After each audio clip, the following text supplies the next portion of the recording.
Welcome to another episode of the Inquisitive Analyst. I'm your host, Marcus Udikang. It's the show where we chat about business analysis and project management issues and the challenges and triumphs within those fields. It's inspiring, informative, and very much inquisitive. My guest today is an extremely avid business analyst. She heads the global sales and marketing for AdaptiveUS, and she was recently honored as Entrepreneur of the Year for 2021 at the Globe Golden Bridge Awards in the education and training category. Please help me welcome to today's show, joining us all the way from Oklahoma, USA, Ananya Pani. Welcome, Ann. Hey, thanks, Marcus. Thanks for the intro. And thank you for this wonderful opportunity. You have been doing an amazing job in putting forward all kind of business analysts, leaders from all over the world in front of the audience. And that's a great help and booster for all of the people watching your shows. Oh, you're very kind. Well, thanks very much, Ann. I appreciate that. So I thought I'd start off with a few questions.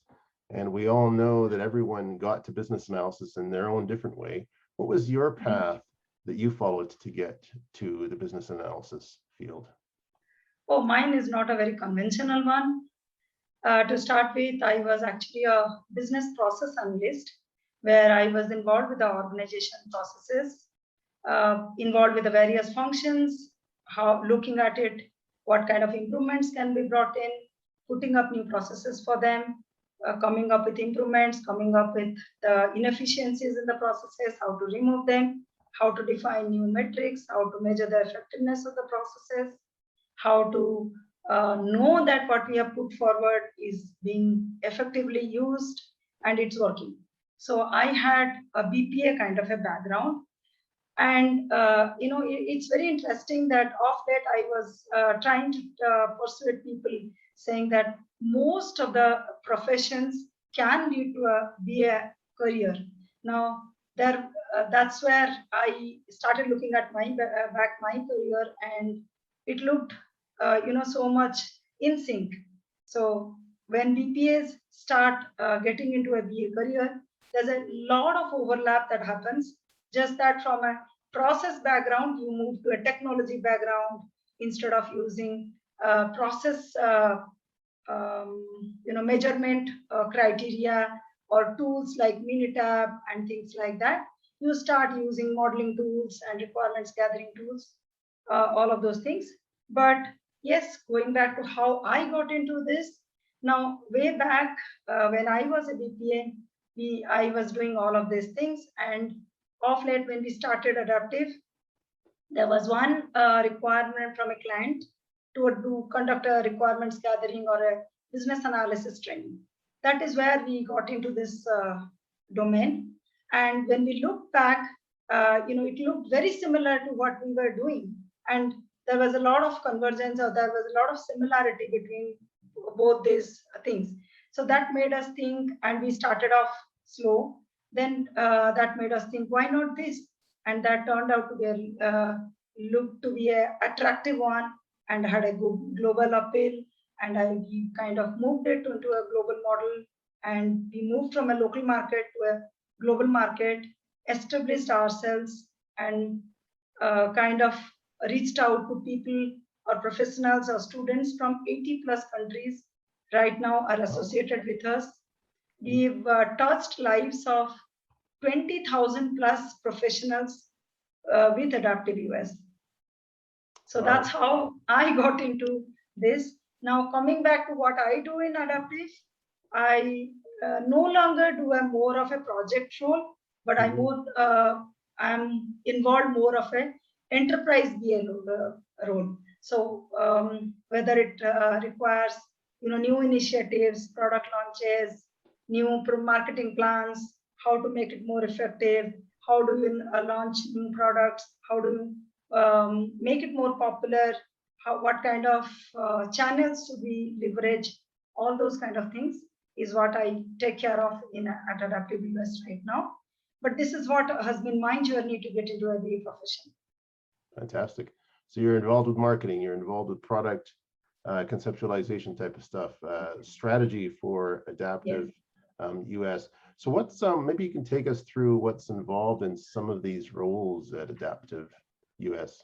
Okay, so essentially, I am quite passionate about making the BA community. After I got into the BA, this role, I started realizing that this role has so much of potential that I don't know whether the people involved in this role or the business analysis professionals realize the potential of this role. So I am extremely passionate about making the BA community realize the potential of this role and what kind of transformation that you can bring into the organization. Now, whether it is a technology change, whether it is a process change, or whether it is an org-wide improvement, whatever it could be bringing down cost to a large extent, bringing in new technology improvements, introducing new platforms, bringing in huge transformation, which results in a great revenue and market potential for the organization. So this is where my interest lies, and this is achieved only when people skill up and scale up from their current role. Now, when I say skill up and scale up, of course, it can happen only by somebody showing them the path to become a successful BA professional.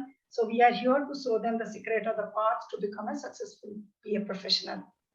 And the other thing that I want, the way I believe in my role at AdaptiveUS is I believe winners make winners. Now that's one of my favorite quotes. Now, what do I mean by that?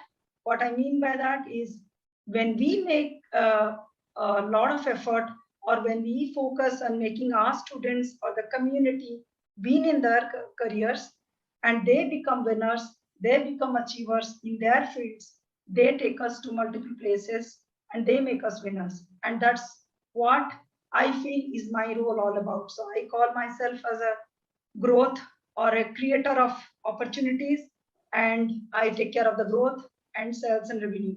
So that also involves new product conceptualizations based on market needs, coming up with business plans, how to make them popular, how do we enter new geography, how do we enter new markets, how do we launch a new product line or a service line, monitoring the effectiveness of these channels that we are having right now, which channel is giving us better results, monitoring them, improvising them, and kind of tightening the screw to see where it makes more sense to put in more efforts, developing new partners, new channels. All of these things is what I get involved in. But if you ask me, my heart also lies in extremely passionate about customer centricity. Now, each of the customers that we, or each of the student or community members that we work with or we touch their lives, we want them to achieve their goals and to be extremely successful in their careers. That is where I personally believe that when they become successful, you also become successful. Okay, so the value that BAs can really gain from AdaptiveUS, like you mentioned, is to skill up, to scale up, and really to improve in their careers, help them to build up. So I'm just curious, you have not just beginners in the field, you have a lot of people who are mid-level professionals as well, I would think. Yeah, yes. Okay, well, that's good, fantastic. So what are some good, say, recommended steps that for a business analyst, maybe let's look at gap analysis. So if we want to perform an effective gap analysis as a business analyst, what are some good recommendations, some good steps to follow? Mm-hmm. Now, when you do as a BA, when you do a gap analysis, first thing that you have to understand is what is the current state. And there are many times maybe the current state is not effective or not efficient. There is a deficiency in the process, which is why you are looking at a gap analysis.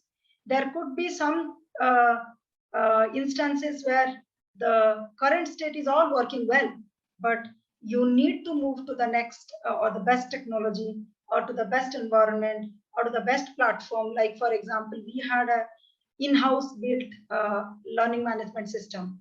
Now, we realized that once we start scaling up, this platform may not be working as per our needs or as per our students' expectations. So we moved to a global platform, and that seems to have given us a lot more ability to serve our customers in much better manner. So when we started doing that, what happens is when you first start looking at or envisioning the future state or the things that you are looking for.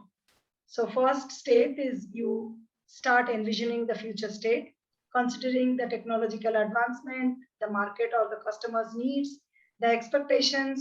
Sometimes it may not be there in the market, but you want to be the first mover to be ahead of the curve. And that is where you first start envisioning the state where you want to get in, and then starts taking the stakeholders to agreement. Now, all the stakeholders that are involved in this process, you start taking them to agreement. How can you establish confidence? How can we win their confidence to move to the next step? After you have done that, after you feel that all of you, all the stakeholders and the organization is in sync or in agreement to move ahead, then you want to start understanding the current situation and looking at where are we right now and where do you want to move to. Now that's when that path, the two states are clear, and then you start doing the gap analysis, determining the gaps. Where does the gap lie? What can we do? How much is the the gap, or what is the quantity of the gap, or the two states comparison happens here. Then you ultimately prioritize and plan for the closure. I like that. Prioritize and plan. Yeah, the gap is so huge for business analysts. Now, you're big into empowering business analyst professionals to be able to leverage, like you've mentioned, to be able to leverage their potential in a very effective way and to be able to push themselves beyond their comfort zones. Now, this is certainly a great way for BAs to create their own opportunities in order to stay fresh, to be able to stay marketable and so on. How can business analysts take on broader responsibilities and deepen their functional expertise within an organization? Okay. So, like I said, when I started my career, I started with as a business process analyst. Now in my current role, I'm more involved at an enterprise level. Now, what happens is many of the times the business analysts are involved in certain project, certain account or team.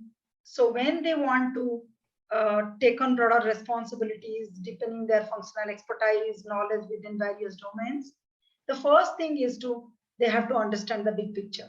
How does the organization work? What are the various functions? How do they interact with each other? What changes are happening in the ecosystem? Like of late, if we talk about the pandemic and the work from home scenario, things changed a lot. So as a business analyst, you can't be blind to those things, the changes that are happening around in your ecosystem. So you have to first look at the understanding the big picture, changes happening in the ecosystem. How can you adapt and take benefit of those changes that are happening, or what are expected from your organization in this situation? Then the next comes the better understanding of the various functions or domains by getting involved in org level change or improvement initiatives.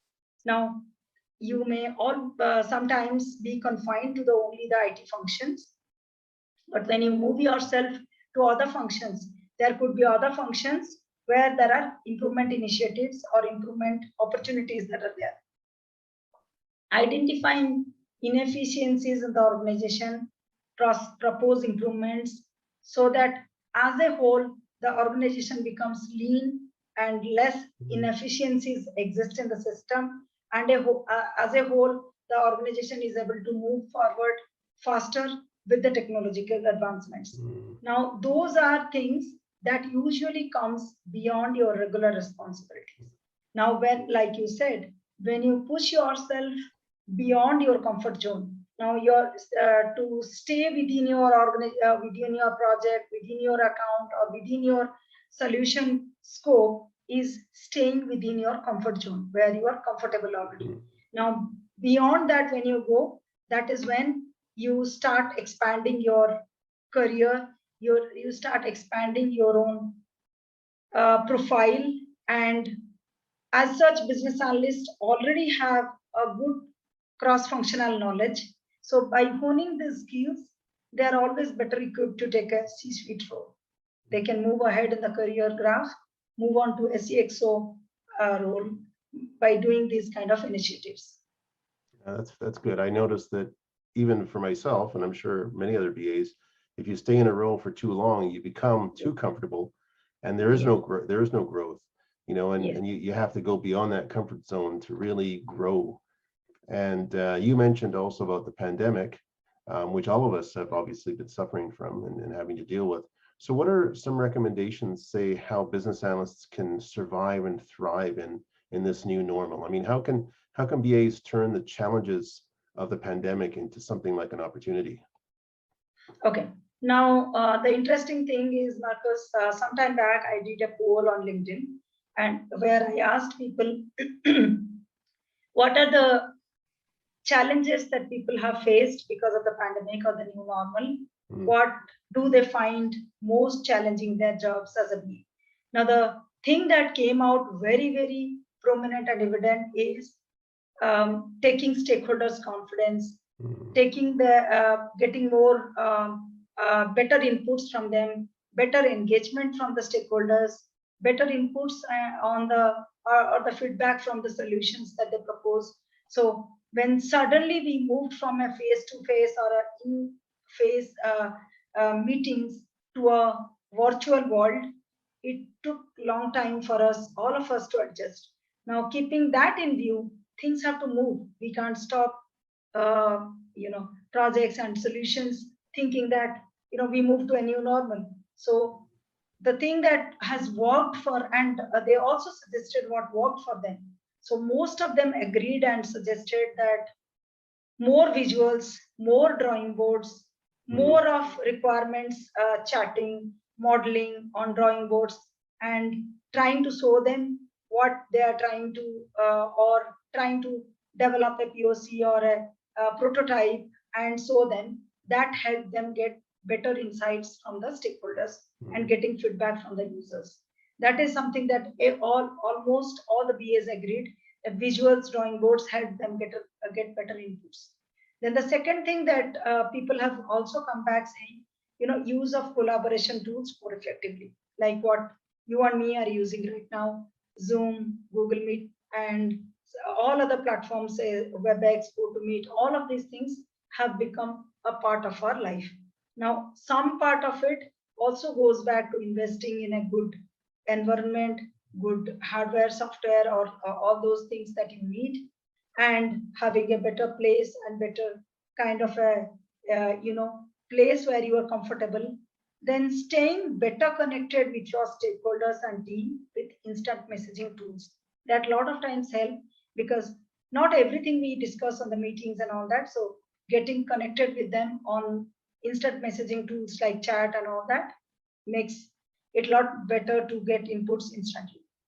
Then another thing that I have also started seeing is making your availability hours known to your team, and also your break hours.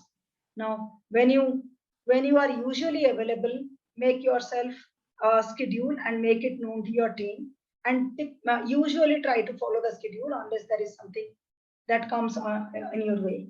And also let people know that these are your lunch break or coffee breaks and all that. So those things have usually helped people in the new normal. And coming back to your question, how do we turn this up to an opportunity?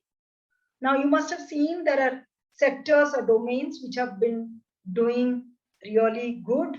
They have had seen a great demand.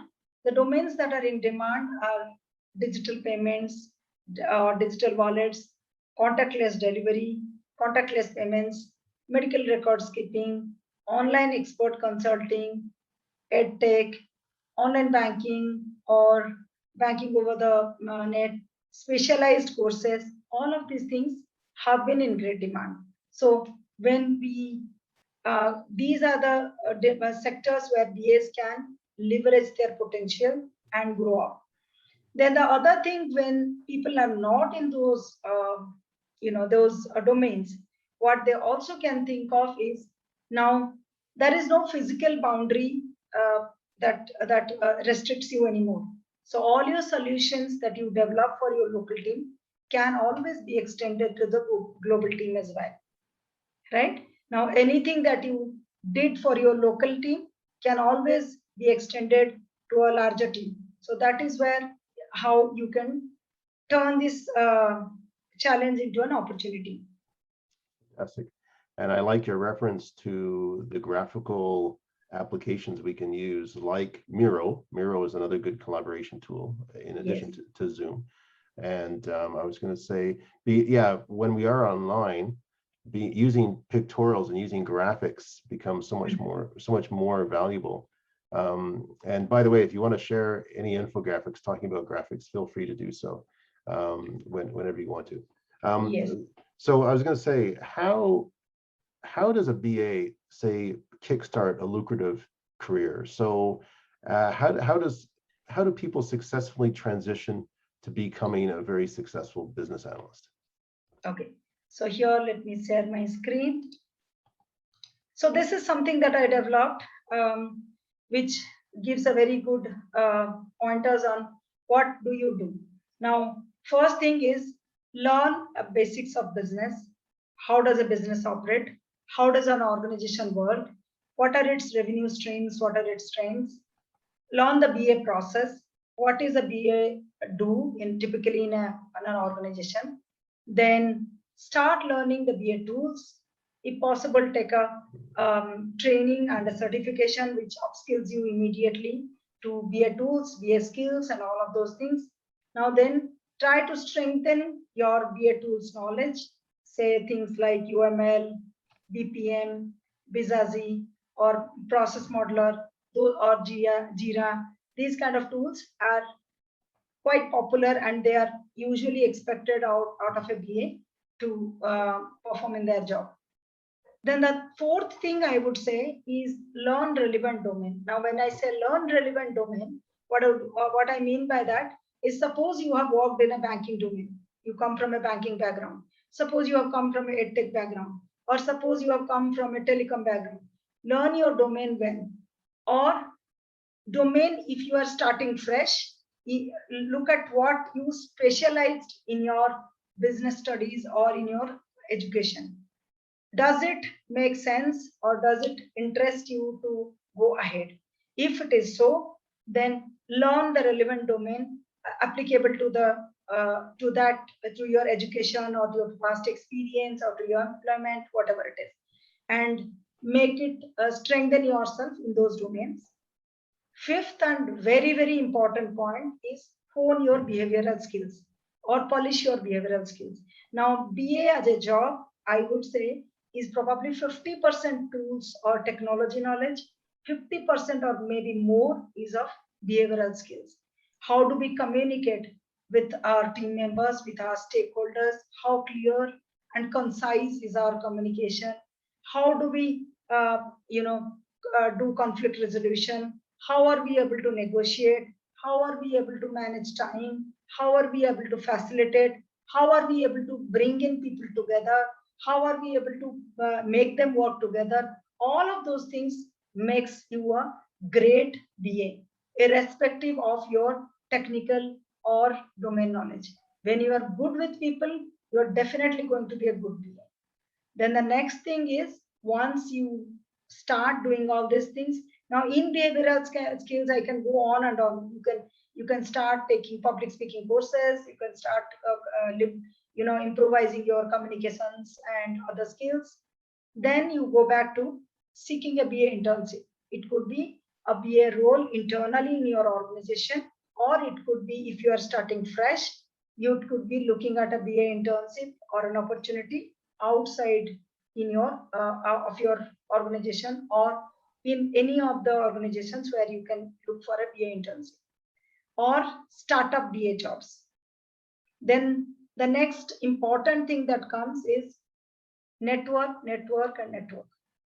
There's nothing more valuable than networking. Now, when I'm saying networking, I'm going to put a lot of things in that, be it local, joining a local BA chapter, being a volunteer in the local BA community, be it following LinkedIn, following some great leaders, thought leaders in the space in LinkedIn, be it part of some professional groups on LinkedIn and other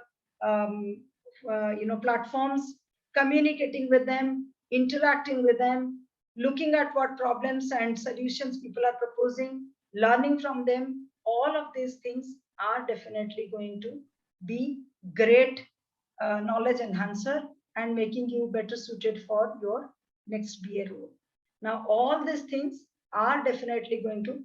Now, then the next thing is building up your confidence. Now, once you are confident that yes, I am good to take on a BA role, and trust me, confidence comes from inside. It doesn't come from anywhere from outside, from your education or anything else.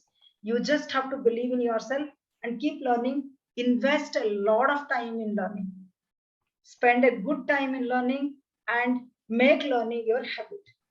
Be it in whatever way, audio, video, speaking, engaging, whatever it could be.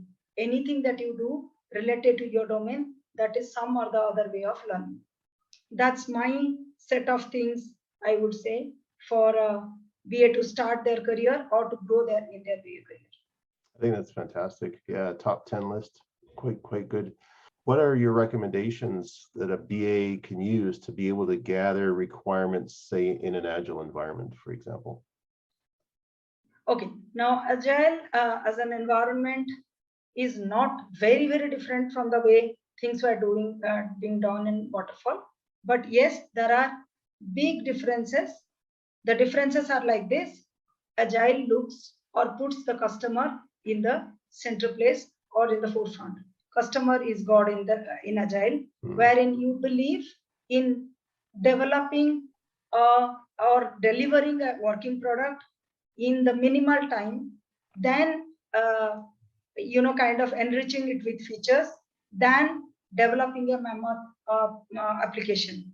So what used to happen in Waterfall is you will spend a lot of time in gathering requirements, developing the requirements, going on coding, testing, and things like that. Whereas here, what do? Is understand the objective behind the need. Why is it that we are building this solution or building this product or building this application? Understand the objective behind the need. Then try to see what is it that the stakeholder or the user is looking at. Then the next step is communicate more frequently with the stakeholders. The more frequently you talk, the more you know about their requirements, understand them more better. Now, once you communicate with them more frequently, you start prioritizing the features. Now, when it comes to building anything, all of us are in the beginning thinking of something, but over a period of time, once we start building, our entire mindset or the thought process or the needs also keep changing. The same thing happens to stakeholders. We may always keep blaming, they kept changing the requirements, they kept changing the features, but that's what happens to everyone. All of us start looking at things and then start seeing what is more important to me at this point. So what is very, very important in an Agile environment is how do you prioritize the features? How do you manage your backlog? Or how do you move the requirements up and down or reprioritize the features? Sometimes it is based on the customer's needs or the user's needs or the stakeholders' needs. Sometimes it is based on the market trend or what the market is expecting from us to go ahead. Then once you have some detail, then refine your user stories more or elaborate your user stories more by talking again to your stakeholders more frequently and having more discussions with them. Then I talked about prioritizing the features in the backlog. You start seeing that something is more important, you move it up, move it down, all of those things, and all of those things happens. What is very important, like I said earlier, is developing a working product and then enriching it with features.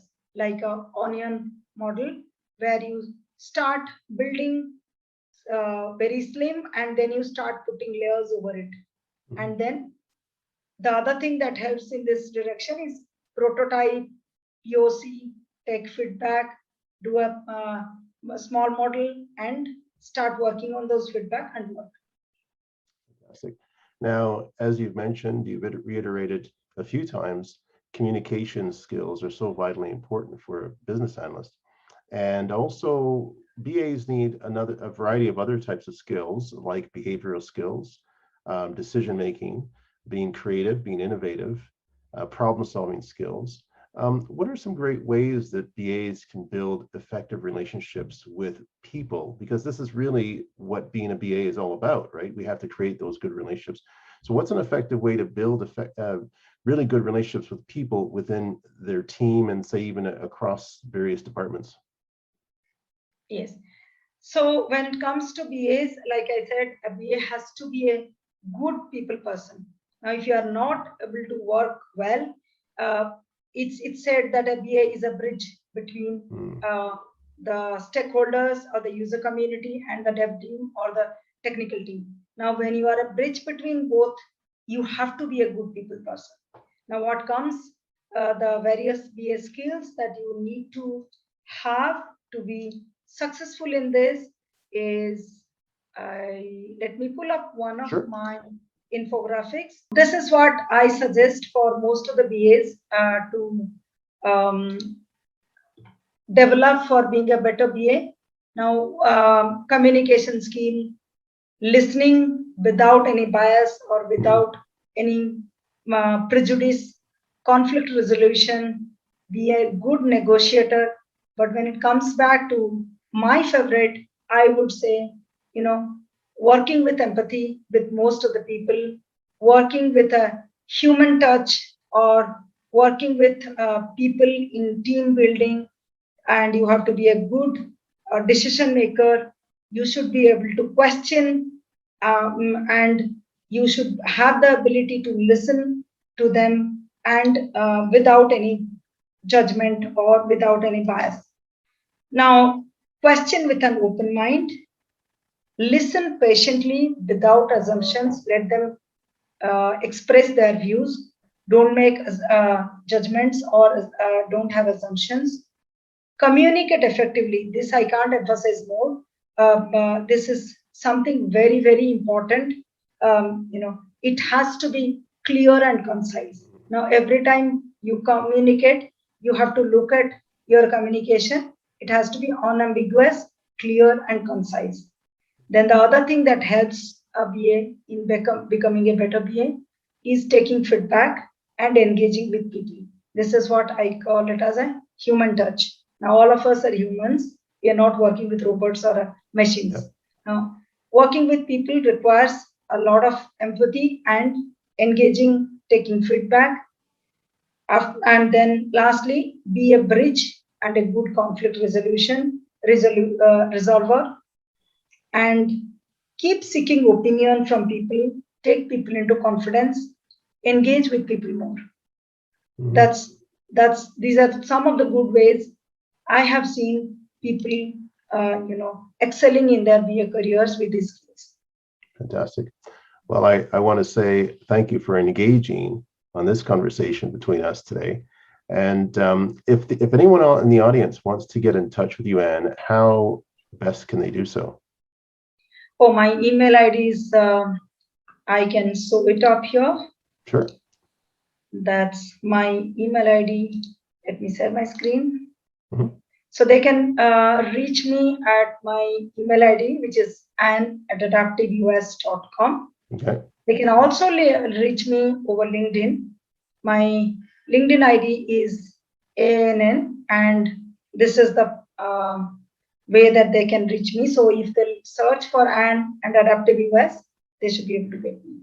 Fantastic. I'm pretty active and quite engaged on LinkedIn, so they should be able to connect with me. And I look forward to connect with the community. I have a good set of BA community in my network, and I look forward to engage with more. Fantastic. Well, thanks for coming on the show, Anne. there's a lot that we can obviously take away from what you've had to say, and I think it's extremely pertinent and poignant for all of us in the BA community. So thank you very much for being on the show. Thanks, Marcus. Thanks for this wonderful opportunity. And it's always great to connect with our BA community. And you're doing a great job. Oh, thank you very much. Thank you very much. I appreciate that. Well, have yourself a wonderful day. Thanks. And you too.